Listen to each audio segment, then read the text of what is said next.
Hello and welcome to another in my series of updates from your state capitol. On Monday, February 9th, we had Legislative Day 12. Legislative Day 12 began with consideration of Senate Bill 53, which is a piece of legislation that has to do with expanding the class of folks that can sign a 1013 form. A 1013 form is a document that authorizes the detention of an individual who is then taken to a hospital to evaluate their mental health status. I believe existing law covers this subject. I don't think it is necessary to expand the classes of folks that can sign this form, and I think it represents an intrusion on your individual liberty. So I voted against Senate Bill 53. It did, however, pass and moves on to the House for consideration over there.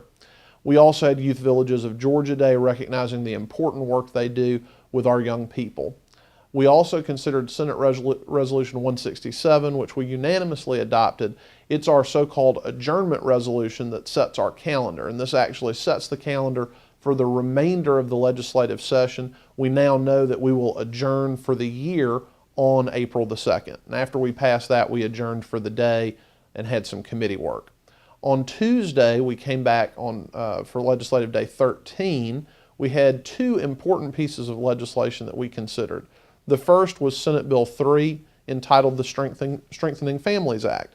This bill would allow an individual to assign their child to another adult in the state of Georgia for up to 12 months without court intervention. I voted against this bill because I felt it was too wide open in terms of the appointment authority. There was no restriction, for example, from somebody appointing someone on the sex offender registry. There was no prohibition in terms of looking out for the child's best interest when making that appointment. So I felt like it could have been more narrowly tailored. That's why I voted against it. It did pass, and it moves on to the House of Representatives for consideration over there. We also adopted Senate Bill 5, which I voted for. That indemnifies the federal government for any liability on the Savannah Port project that was necessary to get that funding to move forward. That bill now moves on to the House for consideration over there. We also recognized Girl Scouts from all over the state of Georgia for the important work that they do, and we adjourned for the day. On Wednesday, February 11th, we returned for Legislative Day 14.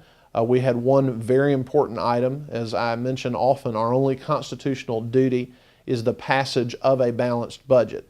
And we considered the amended budget for fiscal year 2015. We're in the middle of that fiscal year now. We always do a mid-year budget adjustment at this time of year.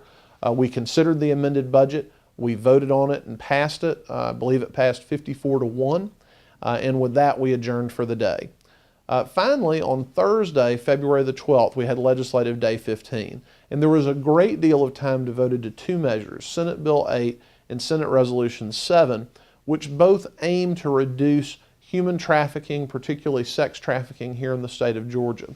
There were a handful of us that voted against both bills. I was one of the ones that voted no, and I want to explain to you why.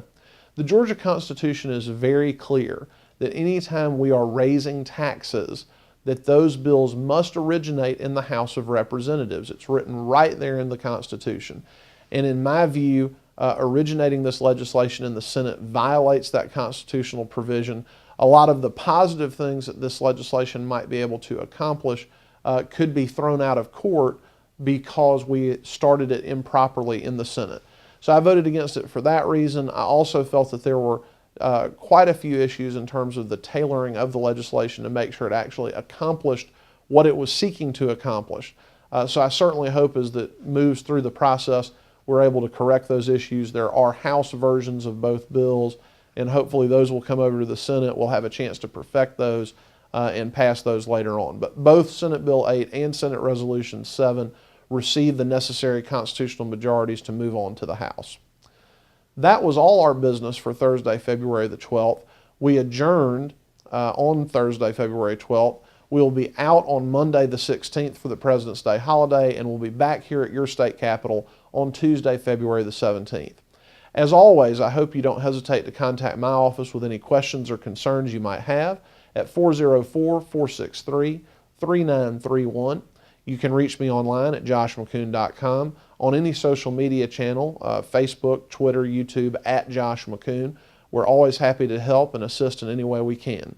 That's all for this week. I'll see you next week at the close of the next legislative session.